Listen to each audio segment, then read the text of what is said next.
Hello and welcome to Story Untold. I'm Martin Bauman, and today I have the pleasure of introducing not only an inspiring human being, but also a good friend. This one is right up there for me with any other episodes I've done so far, and I hope you can enjoy it too. Richard Holmes is a master's student in speech-language pathology at the University of Toronto. He's a TEDx speaker and finished third in his category at the International Toastmasters competition. He's a former professional mountain biker, and he's also a person who stutters. Here's his story. There's this interesting idea of disclosure when you meet somebody, and I thought that was really interesting, one thing that you've been talking about. What is the idea behind introducing yourself right from the bat in this way? Yeah, so I think a lot of the behaviors that stuttering is associated with are not necessarily the stuttering itself, but the extent people go through to make sure they don't stutter. And that's kind of it's sort of counterintuitive, but that's where the problem lies, is that reaction of trying to avoid stuttering. And actually people have compared it to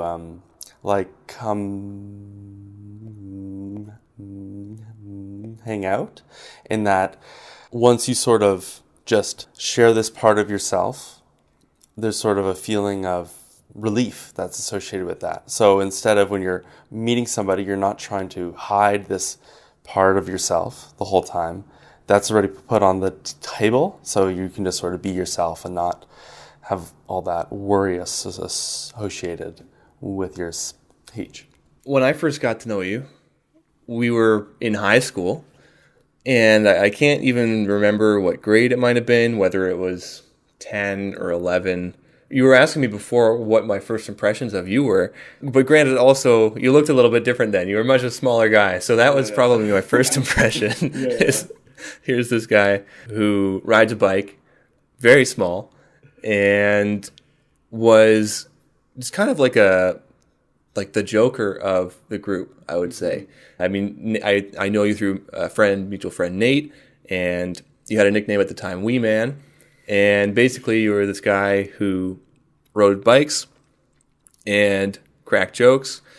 And I'm sure I recognized your stutter at the time, but I think it's one of those things that once you get past probably that first time of meeting somebody, then that's just kind of all that that's just another part of that person's personality or what makes them them. And you forget whatever else.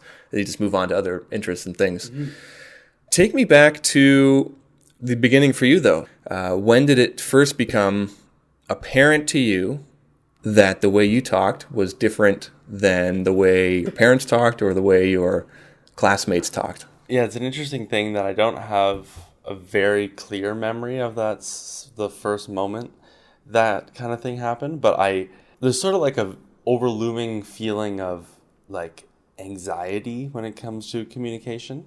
So like the idea, I never, like if I went to a friend's house or something, even when I was really young, and like I met their parents and we would have a meal or something, I just associate that with this feeling of trying to either avoid having to be in that situation, or all the things I would do to change up the words I was going to say, sort of like when they were going around introducing ourselves at a table, spontaneously go into the washroom so I wouldn't have to introduce myself, and I always associated those social situations with people I don't know with this constant feeling of trying to avoidance and hiding.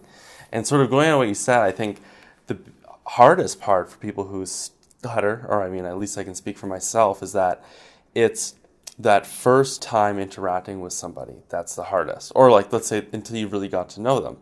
Because like you were describing, at first, it's perceptually something that stands out for the person. You hear fluent speech all day long, and then you meet one person who's and of course that's going to be something that stands out strongly. But like you said, it's amazing that once we sort of know that's how someone speaks, we just sort of, in a way, just like almost smoothing it out in our mind. So that we're talking to them, we aren't even hearing it. We're just hearing what they're trying to say, not how they're saying it. But what that means is that moment when you have to meet somebody, they generally don't have a great reaction, and that you're able to see it on their face when you're talking to them that they're responding to how you're saying it and not what it is you are saying. So I guess as a child, when you're, changing schools every few years from like elementary schools, and I changed schools quite a bit. And just meeting new friends was always this feeling of anxiety around communication. So I don't have a particular moment when I remember noticing I stuttered or spoke differently than others. It was more just I never thought of communication as an easy thing. Like I can imagine, or at least I never thought it was as easy as I think some other people probably would if they didn't have this challenge. A whole lot of things that I want to jump on in that. Yeah.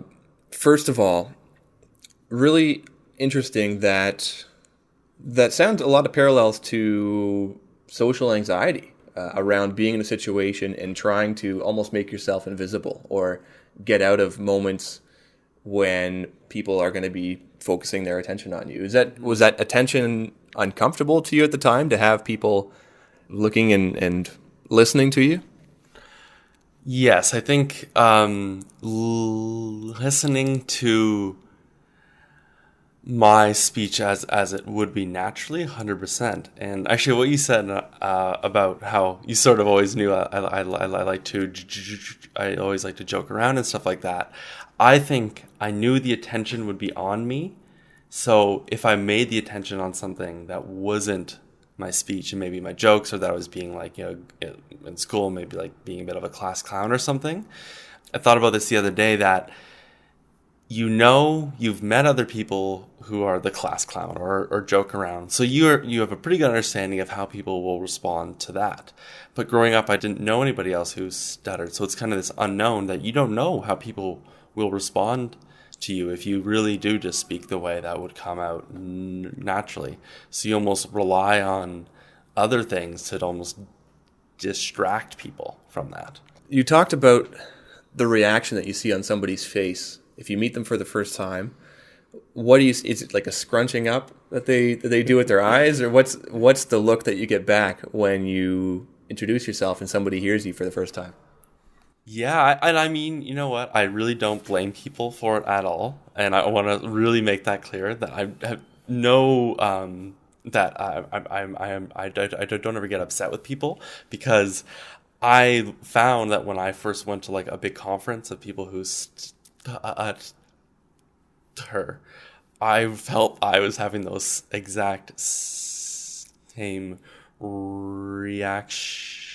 And it really shows that even though I have all this experience, it's just such a natural reaction to be surprised and to not know how to respond. But to answer your question, it's that.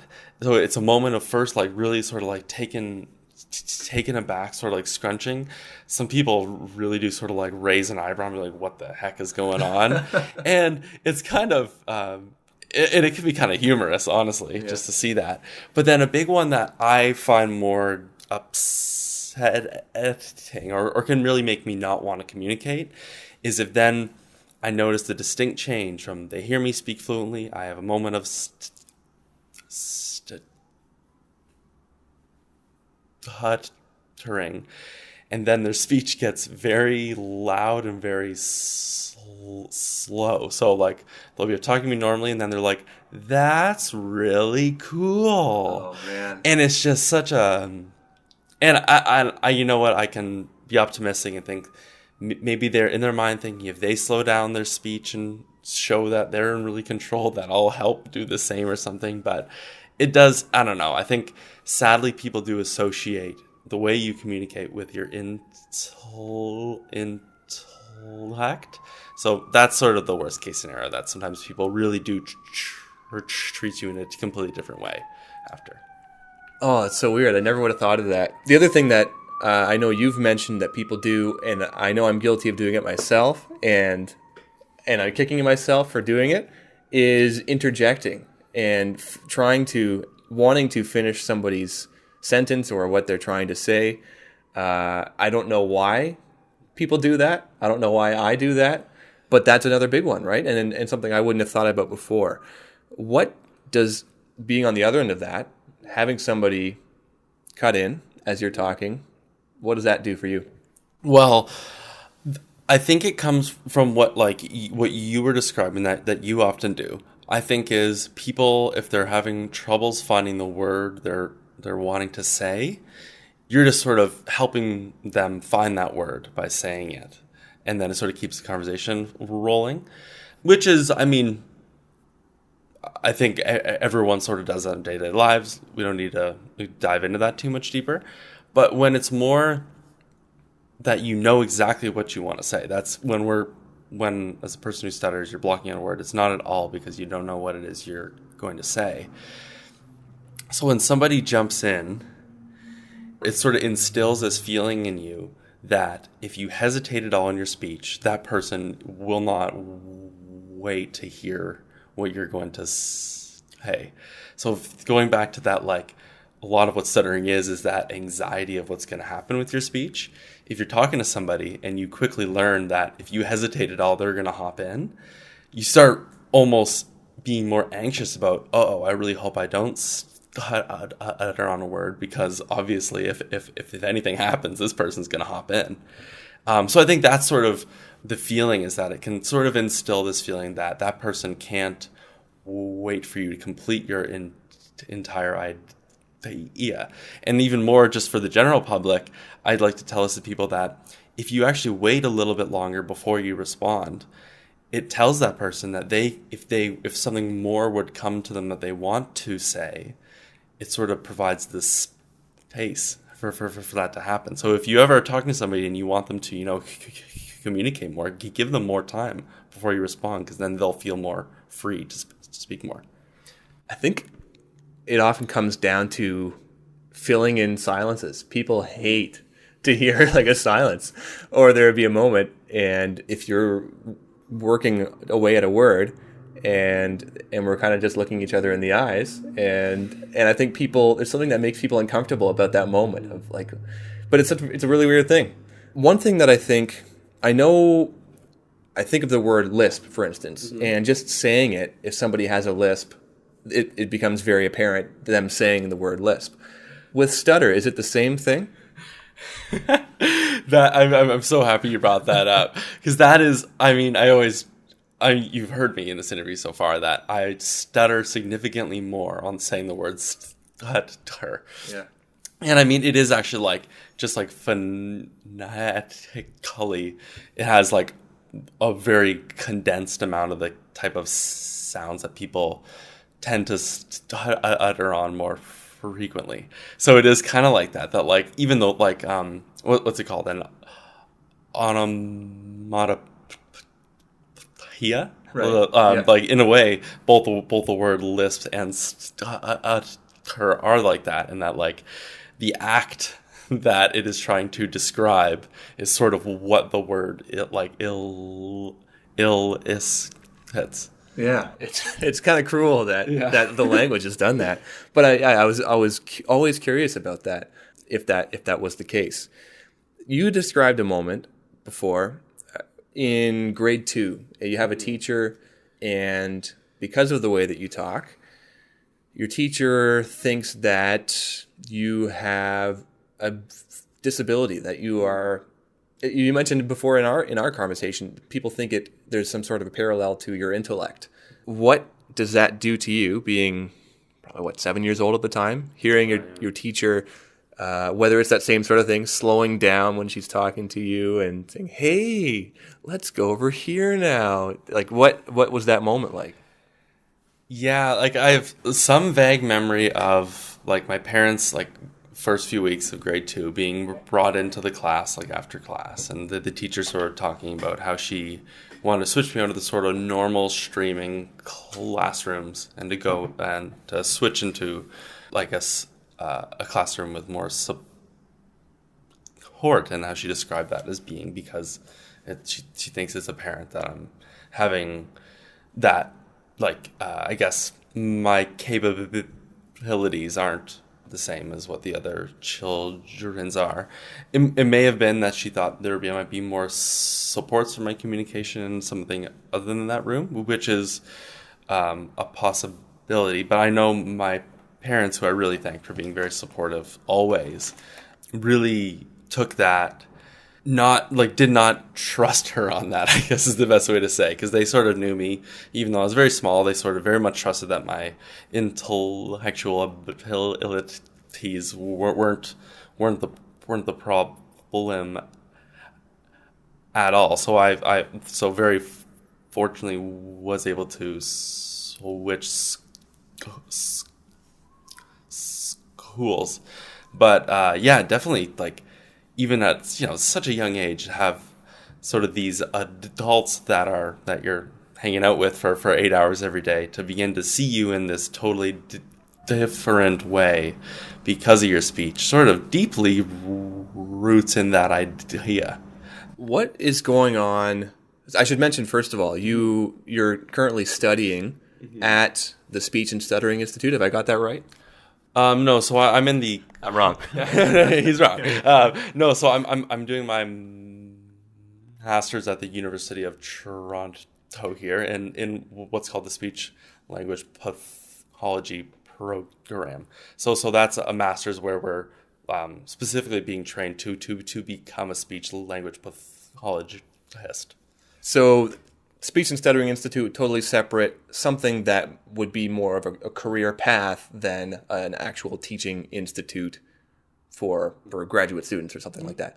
But what I'm trying to get across is that you spent an awful lot of time devoted to how speech works, how the mind works, and how we put together sounds. What's going on in a person who stutters head as you're trying to get the word out and it's not coming? Yeah, so I guess the simplest way of describing just like what a lot of like neuroimaging research has shown is the connection areas between sort of the where you're formulating what you're going to say, and then the parts that actually constructing like the program for the muscle movements doesn't seem to be as coordinated as it is in people who speak fluently. So it's almost like this whole very, very, I mean, that's why you can do it, and you can research speech for years and years, and really still it's such a complex thing. People can't understand it, even though I've been researching it for hundreds of years. But yeah, the best simplest way to think about it is just that really intricate system that needs to be perfectly coordinated just isn't as coordinated. So like right there on the word coordinated, I can say it again, and because I've sort of already gone through the motor program of how to say coordinated, I can say it. But when I first thought of the word coordinated versus just to put together the sequence of movements that has to happen to say that word, it just wasn't as coordinated. So you really don't know what's happening. It's kind of like it's like driving a car, and all of a sudden you're driving along fine, and the engine starts having some issue in the way that the fuel is being transmitted to the engine. Is it a left brain, right brain thing where one side would normally be working, but it's the other one taking over? Can you describe what's happening there? So yeah, I guess like I don't want to get too into the scientific stuff of this, but it's like basically about for 95% of the population, all the language and speech areas, as far as constructing the speech and formulated into sentences and stuff, is in the left hemisphere. And then there's a greater portion of the activation you can see in the same corresponding areas, but in the right hemisphere for people who stutter. So that can just mean that if you think about it, there's a lot more traveling and communication of as far as between the different areas of the brain that's going to have to happen if it has to go back and forth between the right and left, or if it's only in the right, which is just, if you think about it, the ways brains have developed doesn't possess those really specific control mechanisms that you have to have. So there is some pretty clear differences in that kind of thing. And actually, I can speak on something that's kind of interesting, is like in everyone's speech. So like I talked about, mostly being in the left hemisphere, but things like prosody and intonation in a person's speech is actually part of it that's controlled by areas in the right hemisphere. So what's kind of curious is like people have often heard that people who when they're singing or acting, and if they're a person who stutters, when they're doing those acts, they won't stutter. And if you and there's, it isn't completely conclusive evidence or anything about this, but it would make sense that then if that right hemisphere area is what's being more used for speech, and that's the area that still has the prosody areas intact, when you make a conscious effort when you're singing or acting to use different prosody and intonation, then that's can help you facilitate fluency. Very cool. You've described it to me before, this concept of a Chinese finger trap, where you are trying to, well, that's the analogy you used for trying to say a word. Can you paint the picture, really, of what that feels like and how it's similar? Yeah, so the use of that analogy is that like when you have for people who have used these before, you sort of put both of your fingers into this sleeve, and if you try to pull your fingers out as you normally would to pull them out of something that they feel trapped in, it actually wraps around your fingers more tightly, and it makes it so you aren't able to remove your fingers at all. So with your speech, the why I like that analogy is when you have one of those words that you're stuttering on, the natural reaction is to try to push through it as hard as you can to try to get through that word, especially if you're anxious about having the other person hear you stutter. The natural reaction is to try to get out of that as quickly as possible. But the more tension and force you try to apply, that just gets you even more stuck in the stutter that you're having.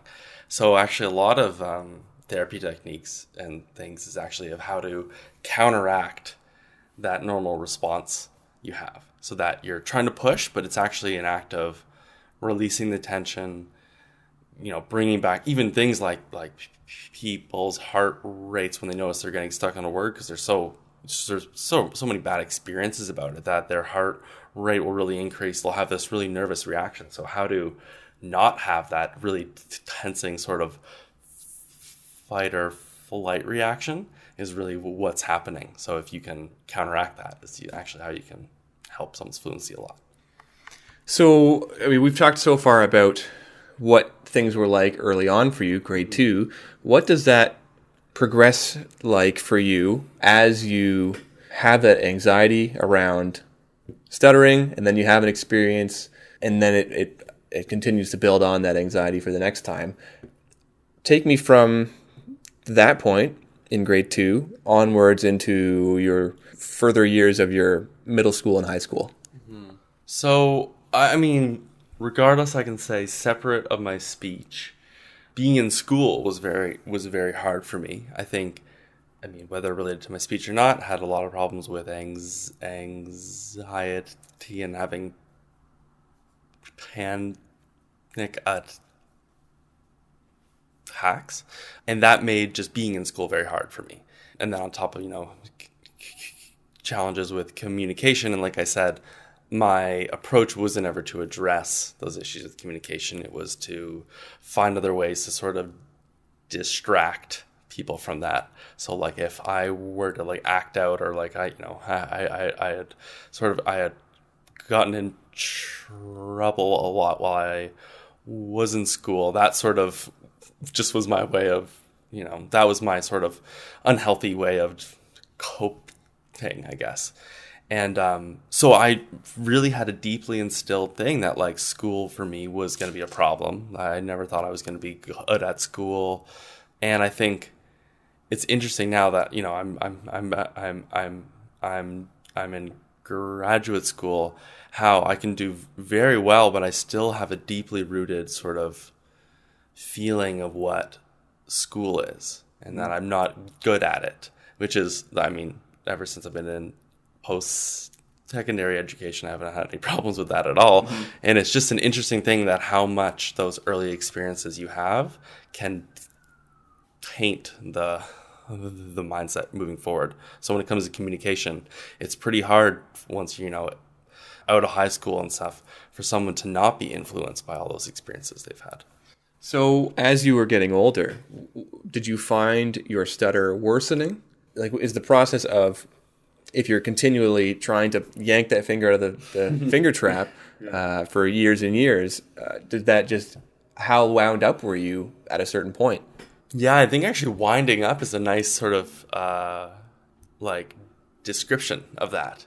And that you sort of from trying to, pull your finger out after all those years, you sort of developed all these habits of how you're trying to do that or how you're avoiding things. So by the time you're, out of high school, you have this deeply woven sort of web of, anxieties about speaking, these sort of strategies, most of them not very successful, that you've tried out over the years. So you're sort of lost that ability to just approach it as a blank slate. So I think a lot of it is sort of slowly, piece by piece, working through all those sort of unhealthy compensations you have, like avoiding words, or even things like a lot of what are called secondary behaviors to stuttering. So not the actual stuttered speech, but you may have seen it in movies where people stutter, if they're accurate, when people will do things like they'll throw their head back, or they'll repeatedly blink their eyes, and there can be lots of these sort of associated behaviors that can actually be more distracting than the person's disfluencies. And actually, talking about that woven web, how those usually develop, or one sort of ongoing theory of how it develops, is that at one point in that person's life, they threw their head back in this dramatic way when they were stuck on a word, and by doing that, whether it caused it or not, the person got through the word they were trying to say. So sort of in almost a superstitious kind of way, you develop these associations between throwing your head back, or if you blink your eyes a certain amount of times, you'll get through the word. Now, if that were the case, we would be trying to learn that when we're speech language pathologists, but there is no proof showing that doing any of those things help. So what usually happens is that person develops a habit of every time they get stuck on a word, they'll have these reactions, but of course those reactions don't actually help. So they still have the reactions, but it isn't helping their speech. So a lot of it is trying to unwind all of those sort of compensations that people have. What were your bad habits that you used to avoid your stutter, or what were your built-in workarounds that weren't really actually helping? So what's interesting is one of the most things I've focused on is not having those sort of secondary characteristics. So you've heard, I still have disfluencies, but really trying to eliminate anything else that isn't just part of my normal speech. But I used to sort of open my jaw about as wide as it could go, and sort of it was and I actually hurt myself a few times, where I would open my jaw and then it would sort of open and close a lot. So I would bite my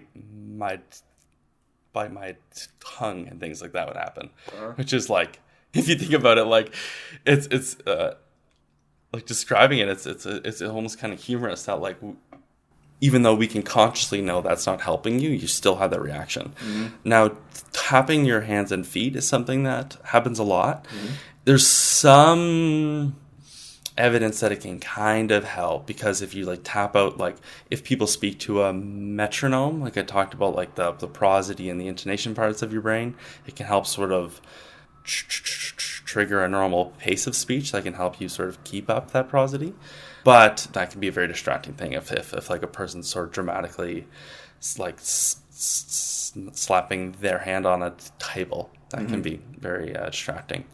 Another thing is, I even find myself doing it now, is I'll squeeze my hands, or even curl up my toes when I'm blocked on a word, and it's almost as if applying pressure elsewhere sort of to counteract it, but that it isn't an actual helpful thing. Right. It's just like a natural, almost like it shows that kind of like fight or flight reaction that you're all of a sudden squeezing things, and you're like, it's almost like you're trying to fight through it. It's a tension. Is it a tension that you're feeling? Totally, yeah. So like people often will say when you're stuttering to just relax. We've all heard that. And it comes from, there is a lot of tension associated with stuttering, and it's more the reaction. It's that trying to get through the word by tensing everything. So definitely, yeah, the less tension you can have, it's just, if you think about it, like if you're throwing a baseball and like all the muscles in your arm and shoulder are completely contracted, it's not going to be a very smooth, coordinated movement. Right. So there is a certain amount of just like suppleness that would help, but that's not the reaction you normally have. You, at some point, find mountain biking and biking to be an outlet for you. As you were going through school, looking for a place that felt like you'd fit in or felt, at home to you, and you find this. Where did you stumble across it, and what did it give to you? I honestly think like mountain biking and the experiences I had were the best things that could have really possibly happened to me. I think what was very fortunate is I sort of got into it at a fairly young age. Like I think I went to my first contest when I was 12. And I'd been like really practicing up until then, and then like I got my first sponsor at age 13, and I just think, first I tried really, really, really, really hard, and like probably practiced just so much more than I would have otherwise, because that was one thing I felt in control of. I knew I could go out and practice all my tricks over and over and over again, but I didn't know what to do when it came to, like I described, school or my teach. So this was sort of one thing I knew what I could do, and I knew that if I practiced I could improve. So I just practiced nonstop. But more what I said, and the reason I brought up the thing about getting sponsored as a young age was it was such a just validating feeling where like at school I wasn't doing well all day. Whenever I spoke, people had these reactions, but like if I had these companies telling me that they thought I was, that they wanted to give me their products for free and all that. It was just such like that was the one form of self-confidence I had. And I think I was able to, when I went to university, able to apply that same confidence to university. But if I never learned that sort of association between doing really hard work and then having the reward, and then when you are rewarded, you're able to, like have these like sponsorships and stuff. That was such an important association in my life, because with my speech in school, I wasn't having anywhere else. That was a career option for you at one point, and a career path for you was you were gonna make a living being a mountain bike. What, mountain biker, is that the right word? Well, yeah. Sure. So you're going to make a living in mountain biking. And you moved out west for it. Tell me about that time period. How old you were, where you were, and what you were doing. Yeah, so right after high school at age 17, I moved to British Columbia. And so Martin and I are both from Ontario. So you can imagine mountain biking in a place without mountains isn't quite as popular, whereas it's like a massive sport in British Columbia, and like really that's where all the contests are and stuff. So that was the only place to go. That was my plan all through high school, and I really was able to do everything I wanted to out there. I had like really sort of worked my way in, had some awesome sponsors. I was able to make a living entirely off that, and it was really, really fantastic. But what actually sort of brought me back home the first time was that when I was out there and living on my own, all of a sudden having to completely like sort of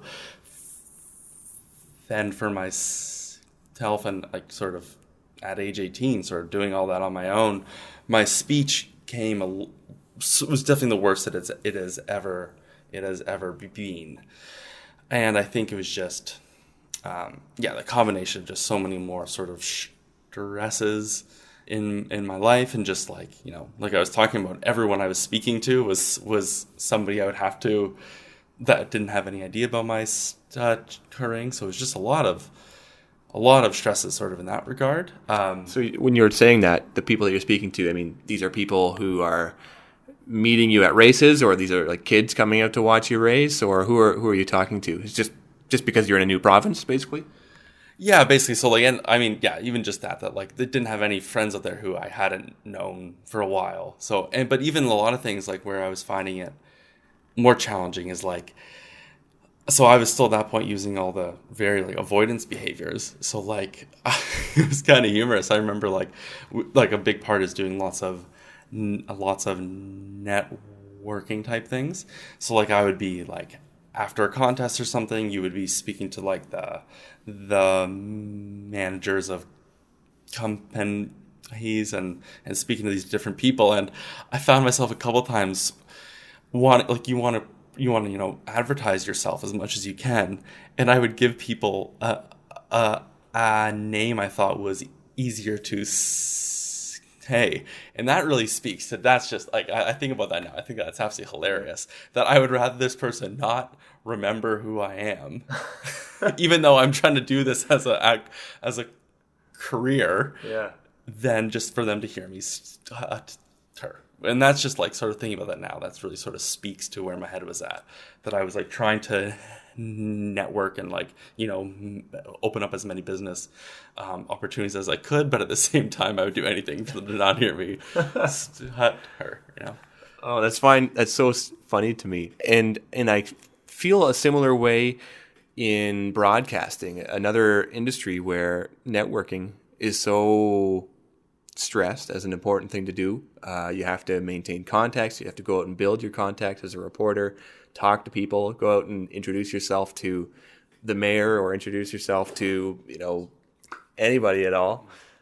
And for somebody who has social anxieties, getting into that situation, oh my gosh, even the process of, in the industry term is streeter. So you go out and it's basically a person on the street. Let's say you're just walking past somebody on Spadina, and you just have to stop the first person that comes past you, and you're asking them a question. And then the next person that walks past you, you're asking them a question. And it's like a trial by fire for somebody who's anxious about those moments, to just throw yourself into talking to stranger after stranger, asking them a question that they really don't want to answer. It's like, great. It's oh my gosh, what an experience that is. But your situation of networking reminds me of those sorts of things.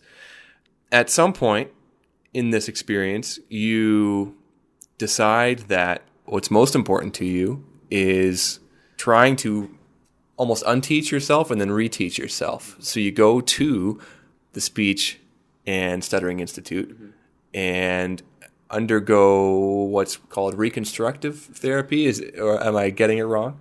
Yeah, it's just like the sort of overlying name for this kind of therapy is just like intensive speech therapy. So like you described, the whole idea is that you sort of go back to the very basics of basically learning all the parts about speech that make for fluent speech. So even things like, just one example would be like one target in this therapy is called amplitude contour.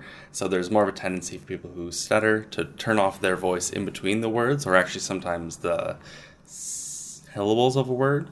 And if you think about that, every time you turn off your voice, meaning like your vocal folds aren't vibrating, that creates an opportunity for you to get stuck, right?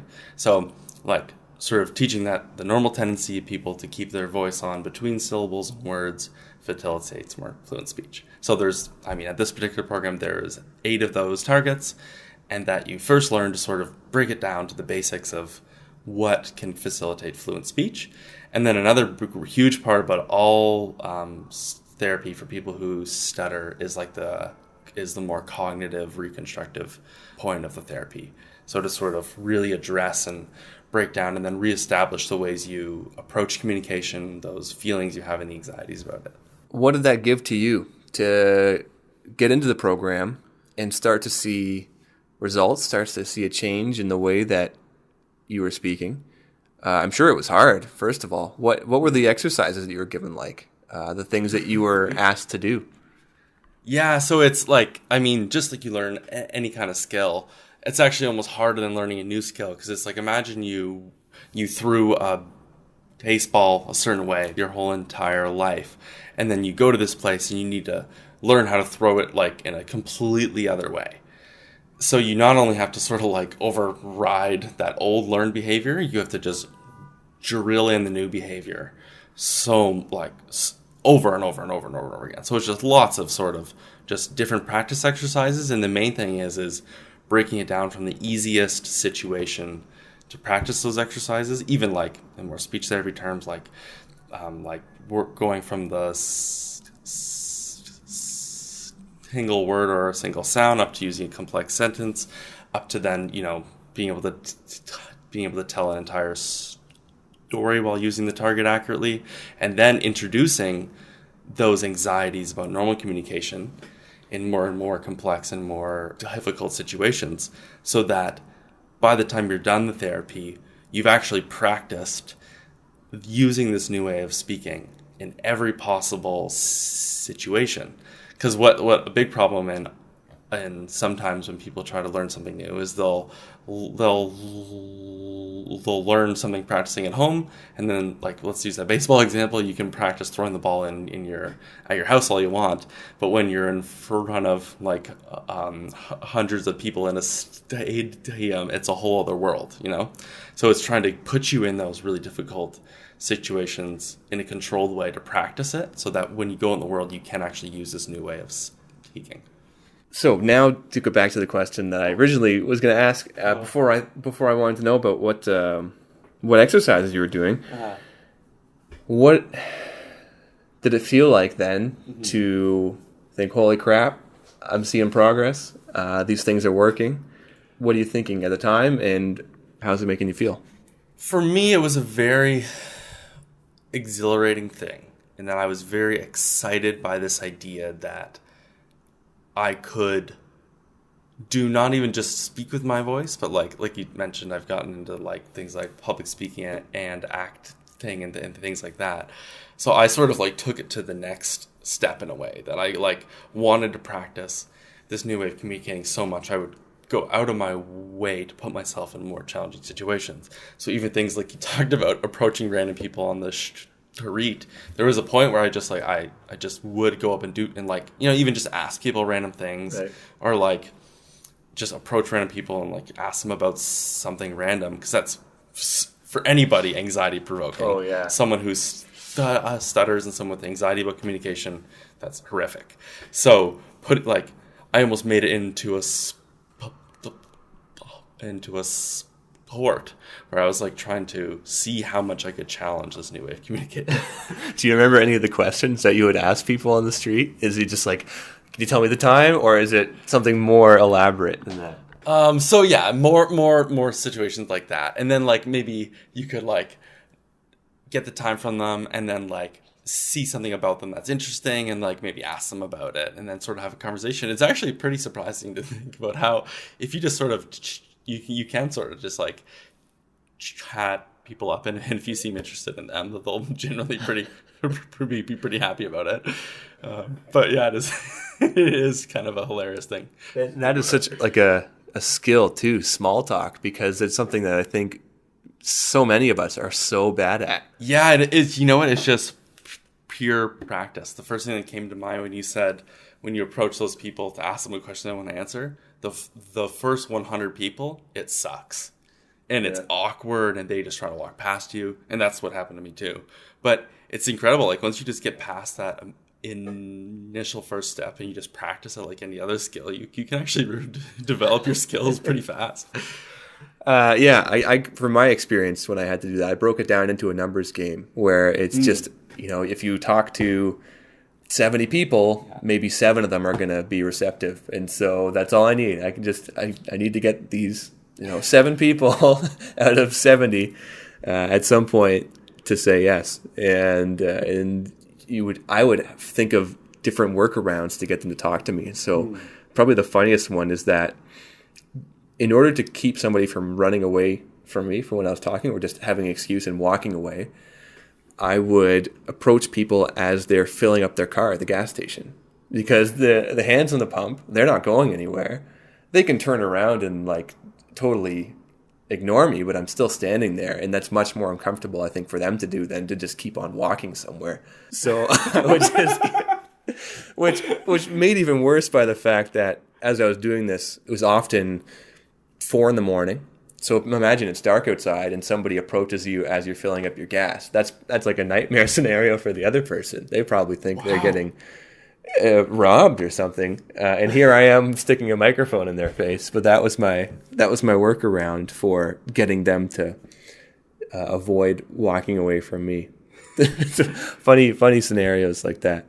You threw yourself into it. You went into public speaking, and you went into acting, places where you're forcing yourself to speak in what would previously be, a nightmare scenario for somebody. What did you learn in the process?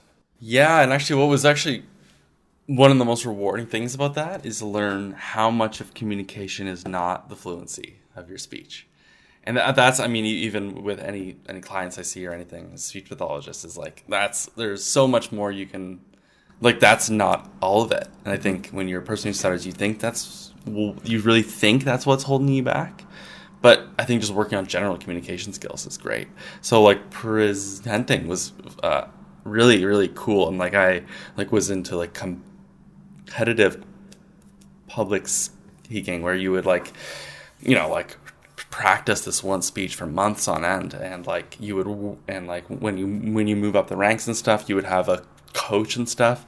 And it was like my fluency began not even in my mind at all. Like I just sort of never started worrying about that. It was like the whole speech would be choreographed and like knew exactly where I would be on the stage and like how I would be positioning myself when I was saying each word. And like, at this high level of doing public speaking, fluency isn't even like a part of it, right? Mm-hmm. So it's sort of, and like that's like, you're trying to like, you're being judged on how captivating of a communicator you are in that. So it's like, and I would be interesting. It never happened, but I would be so interested to like do that same like really beautifully choreographed like practice thing. But if I did just have more disfluencies, I wonder how that would have impacted it. And my suspicion is that because of all the other parts of communication were in place, that wouldn't have been as important, which is just a very empowering thing to realize that the part of your communication that you are in control of can almost be more impactful. I broke the golden rule of YouTube when I was watching your TEDx talk, which you did after you went through this process. I read the comments section as I was watching you talk. Oh, okay. So I want to get your thoughts on a few of the things that were brought up in the comments section. Oh, cool, yeah. First of all, did you know that many of our world leaders are actually reptiles in disguise? And no, that wasn't actually in the comment section. No, but there was one person I was reading, and their idea was that if you can, it's almost like a fake it till you make it. They broke it down as a confidence thing, saying if you are overly confident, if you have a high opinion of yourself, and if you think of the other person that you're talking to as almost being less than yourself, then it's not going to be a problem. Do you want to take that one head on? Yeah. So okay, one thing I would speak to with the confidence part is that if you can strip away the anxiety about worrying about how this person will react to how you're speaking, you can generally focus on how you're speaking a lot more. So if you think about like anxiety about speaking and having a really low self-esteem about your communication abilities, that's like carrying around a heavy rock when you're trying to do something. So if you find a way to put so you don't have to carry around that rock, that I see what that person was trying to say. Do not agree with that idea about you need to put yourself higher than other people. I mean, but you know, to each their own. Right. But I guess it's that idea of like you're at public speaking, right? The old saying that you're supposed to picture people in the audience naked, and that's going to make you comfortable. I don't know if that's part of it or not. The other one, somebody pointed out as you're doing this presentation, saying, look at his breathing technique. How much does breathing factor into someone's, like, how much does it factor into your thought process now? so breathing is, I mean, now that I'm in school for this, speech and like the movements of your mouth, is what people think about when they think about speaking. But breathing is what makes each happen. You know what I mean? Like, so it's like the coordination of what I was talking about, all those different areas in your brain. It's just as much the connection with the exact timing that your inhales and exhalations are timed. So to onset the vibration of your vocal folds, and then like it's sort of everything starts with your breath. And a big thing that gets really tight in lots of people is all the muscles associated with breathing. So if that coordination is really restricted, like that will really impact your fluency. There's actually some therapy programs that the only technique they work on is breath. So in the sort of like mostly in the public speaking world, breathing is huge, and like because that's how you project your voice. But then also in the speech therapy world, they were very accurate to point out that I use very specific breathing techniques. One thing we haven't talked about yet, you mentioned much earlier, that you went to a conference of other people who stutter. What was that like to be around so many other people? Because I imagine for many years, you meet one or two other people, or you see them in passing every now and then. But then to be no longer the exception, but see, yourself reflected back in other people, to be around other people like that. What was that like? Some people describe it as being very, very hard, that they sort of, especially if, now it's a kind of hard thing to describe because like there's just as many as people are who stutter, there's ways of stuttering. So seeing it as a reflection of yourself isn't actually that accurate because it's like the vague thing that you have disfluencies is the only thing you really share in common. Right. Yeah, I guess it's like, there's many Canadians, but that's one thing we have in common amongst many other things that make us individually unique. Yeah, honestly. Yeah, like but so actually speaking on that though, that's what was most profound about the experience was I didn't notice there was some characteristics and just like personality traits or things I thought I wouldn't ever be able to be or things I wouldn't be able to accomplish. And I wouldn't ever overtly say it was because of my speech, but like maybe I wouldn't think at like an inner conversation that I'd be the most outspoken and sort of like directing the room. But when you have 1,000 people from all walks of life who stutter, you actually get to see every possible combination of of characteristics and personalities. And I think what was that was really inspiring to me is just like to realize there is nothing holding you back because of your speech. And I could have told myself that 1,000 times, and I could have been told that in speech therapy 1,000 times, but to see that person do the things I would never associate with stuttering really just put in place that your stuttering can be nothing more than on average more disfluencies in your speech than other people. And that was like a really crazy realization for me. You're now, as you mentioned earlier, in school, speech language pathology at the University of Toronto, doing something that is so hand in hand with what was a help to you. You get to, in your line of work, help other people with their speech.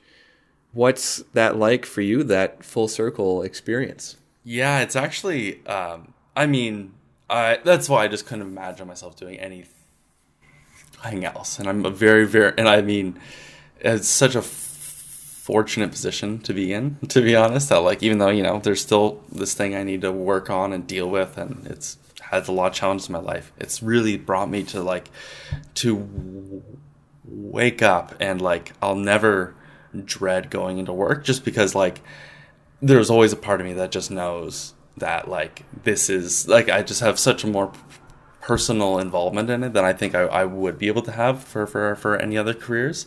It's a little bit hard in that time too, that like, if you're working with a client that's having a lot of problems and isn't really responding to the therapy you have, it's really hard for me to sort of brush it off, because I sort of like put myself in their shoes and just like, and I know going through therapy, if you don't think the therapy is working, that can be a really frustrating thing too.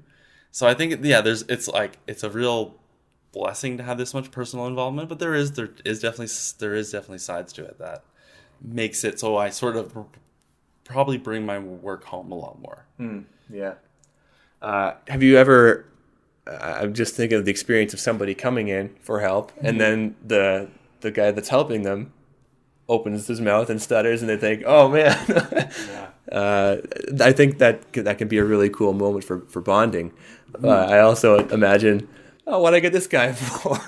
Totally. You know what? That is probably one of the biggest struggle with right now. Yeah. To be honest, I think so. Speech pathology, it's very hard. Like, I feel like unless you've seen a speech pathologist or somebody's speech pathologist, you don't really know what it actually is.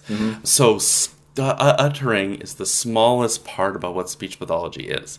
So, I mean, everything from solely doing assessments and treatments for people in hospitals, geriatric clients who have swallowing problems. You can have an entire speech language pathology career and without doing language or speech. So there's that side that's completely removed from speech or language. Totally. Yeah. And then everything in between. So people who have had strokes or other kinds of brain injuries, and how that impacts language and communication, more structurally related things, like even after people have had various surgeries and stuff. So, and then there is also the whole industry around fluency. So my experience is, when I'm working with clients who stutter, it's very much like you described. They're very happy to have that experience because it's such a feeling of isolation, and that people don't understand. So it's almost like instantly they understand. With the other clients, I maybe focus on my fluency a little bit more, because I don't want them thinking about what's happening with me to distract them at all.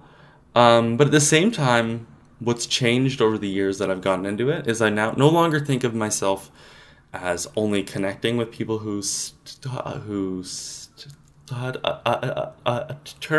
because the real break it down, it's just about communication, and it doesn't matter what the impairment is that's preventing you from communicating the way you want to. I think that fundamental experience of not being able to is what all of us can share. There's also the thing, and I make jokes about this, is it's sort of like if you went to see a personal trainer, right, and if that person's not in as good of shape as you as what you want to be, right, you're kind of like, well, what the heck's happening? But the way I see it is, maybe I'm a personal trainer that's not in as good of shape as maybe what you would imagine. But if to make that analogy, I wake up at 4 a.m., prepare every meal I'm going to eat to be as healthy as possible, and I'm constantly exercising. So even though my result isn't that I'm in this really awesome shape, I'm doing all the things you would need to do. Right. So even though my speech isn't ever going to be completely fluent, I'm doing a lot. Yeah. Right? So that, yeah. So I usually so whenever someone asks me about it, I just kind of frame it that way. Yeah. There's another question, and maybe we'll wrap up with this one. It's been asked, I think you said it's a common one for people when they meet. If somebody who has a stutter could take it away, at the snap of a fingers, would they or not? And often you say the answer is no. Mm-hmm. What has this given to you that you wouldn't otherwise have experienced? How has it enriched your life? I really think of it as if I need to be so much more conscious of the words I say. And like, if I'm gonna say a word, I know there's a good chance it's not gonna come out easily. I think that's really carried over to everything else. That any choice in careers or, relationships or just how I spend my day-to-day life, nothing is going to be easy ever for everyone on this earth. There isn't anything that's really easy. So you're going to have to put up with some frustrations and struggles, and there's nothing, things are going to be hard. So if you do it for the reason that's meaningful to you, that's what makes those things worth it. So like, I think I'm very fortunate that like any career I would choose is going to have some definite hardships. Any interview I have to sort of overcome that initial thing about my speech. So I'm not going to interview for a job that I'm not really interested in. And I'm not going to choose anything that I don't have more of heart in. And I think if I didn't stutter, I might be likely to just choose what I think is just sort of not easiest, but just like sort of like falls into place. And it's not necessarily that my heart is all in it. So I really think that like, and honestly, that isn't just me. Like people who stutter that I've met at conferences and people who are from all around the world, it's a very common trait that their heart is so much more into everything because they almost don't have a choice. Anything I haven't asked you that you wanted to get into or feel that you haven't been able to touch on yet? Maybe just that, and I've spoken about this before, that like stuttering can take on lots of different shapes and forms. And like what you can hear about, and like there's different situations that for totally different people are much easier to maintain fluent speech in. So like when I do a presentation in front of the class, probably from years of doing public speaking, that like disfluencies probably aren't going to happen. If I need to order my coffee at Starbucks still, and then there's a great big line behind me, even though I'm using a lot of techniques to bring down my anxiety about the situation, it can be hard. Okay? So just because you meet somebody in one situation and they're fluent doesn't mean this can't be a huge impact on them. And I think people have this association that the more disfluent your speech is, the more of an impact it'll have on you. But I'm actually so amazed that isn't the case. And I know some people that are really severely disfluent and have just come to such good terms with it, and they're in a really good place. And there's some people that talk about they haven't stuttered since they were in high school, and these people are long into their careers, and they still every day won't raise their hand or speak up for themselves and have more of the issues you'd associate with it. So I think just having the understanding that, and sort of something that I know is very near and dear to you, is that what you can't see is often more important than what you are able to. So I think just like trusting that if a person says this is a challenge for them, that's the experience that person's having, and like your evaluation of how many struggles that person has isn't really going to help them. Mm-hmm. So just to believe that things aren't always as they seem. Thanks very much for the conversation. It's been really nice.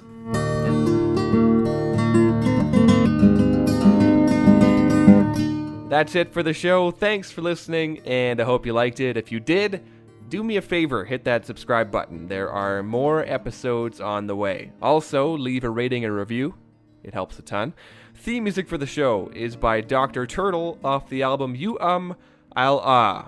Next week on Story Untold, I talk to a Gatineau couple living out of a van for 2 years and how it all ties into a search for happiness.